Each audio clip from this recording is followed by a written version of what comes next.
उत्तराखंड में हर साल आपदा आती है और उस आपदा में कईयों की जान चली जाती है। उसी को लेकर अब जो मौत का आंकड़ा है, जो डेटा है, वो सामने आया है। बात इसी सवाल पर होगी। उत्तराखंड में पिछले 10 सालों से प्राकृतिक आपदाओं का एक बड़ा दौर जारी है, जो साल दर साल बढ़ता ही जा रहा है। इसकी गवाही राज्य आपदा प्रबंधन विभाग के आंकड़े दे रहे हैं। इन आंकड़ों के अनुसार साल 2015 से लेकर 20 सितंबर 2025 तक उत्तराखंड में कुल 27,197 आपदा से संबंधित घटनाएं प्रदेश में हुई है। इन घटनाओं में अब तक कुल 3,839 लोगों ने जान गंवाई है, जबकि 6,207 लोग घायल हुए। वहीं 312 लोग अभी भी लापता हैं। आंकड़ों के मुताबिक आपदा से संबंधित सबसे अधिक घटनाएं क्लाउड बर्स्ट या फिर फ्लैश फ्लड की हुई है, जिनकी संख्या 14,237 रही है। वहीं 5,830 घटनाएं लैंडस्लाइड की हुई हैं।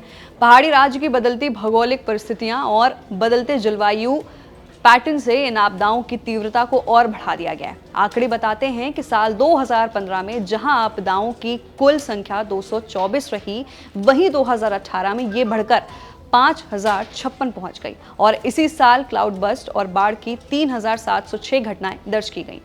वहीं इसी दौरान सैकड़ों लोग भी मारे गए और हजारों लोग इस आपदा से प्रभावित भी हुए।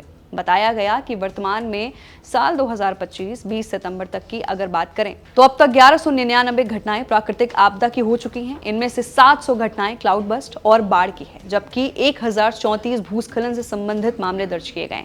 इस साल तक 260 लोग इन आपदाओं के कारण मारे जा चुके हैं, जबकि 566 लोग घायल हो चुके हैं। 96 लोग अभी भी लापता बताए जा रहे हैं। वहीं प्राकृतिक आपदाओं से सबसे ज्यादा प्रभावित होने वाले जिलों में पिथौरागढ़, चमोली, रुद्रप्रयाग, उत्तरकाशी, टिहरी, पौड़ी और चंपावत जैसे पहाड़ी जिले हैं। इन तमाम जिलों में हो रही भूस्खलन, अचानक आने वाली बाढ़, क्लाउड बस्ट लोगों का जीवन तहस नहस कर रही है।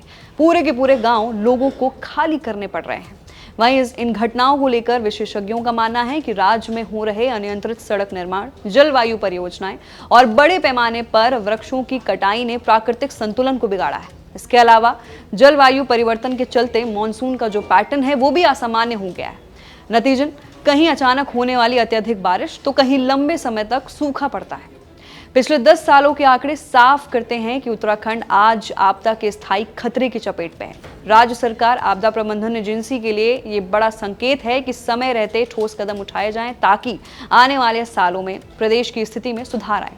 प्रदेश में चलने वाली 4 धाम यात्रा में आने वाले तमाम यात्रियों की सुरक्षा सुनिश्चित हो सके और प्रदेश में होने वाले तमाम विकास कार्य को वैज्ञानिक दृष्टिकोण से ही किया जाए। तो फिलहाल के लिए उत्तराखंड में आई आपदा को लेकर ये सबसे बड़ा अपडेट है, जहां पर मौतों का आंकड़ा जो डेटा है वो सामने आया है। आपकी क्या राय है नीचे देकर कमेंट सेक्शन में जरूर बताइए। मैं थी आपके साथ वंशिका सिंह और आप देख रहे हैं एबीपी लाइव।